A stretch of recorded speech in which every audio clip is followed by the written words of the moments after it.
Hello दोस्तों, आप सभी दोस्तों का बहुत बहुत स्वागत है बिहार तक न्यूज में।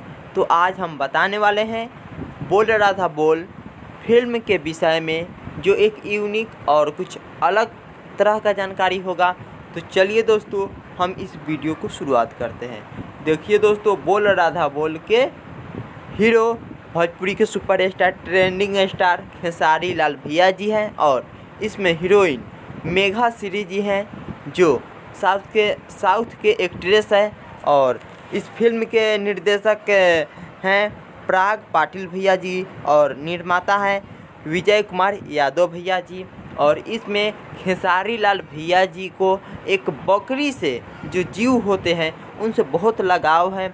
और इस फिल्म में छठ पूजा से संबंधित इस फिल्म में बताया गया है। और ये एक सामाजिक फिल्म है जो सभी आदमी देख सकते हैं, जो अभी रिलीज हो रहा है अलग अलग राज्यों में, बिहार और यूपी में भी आने वाला है।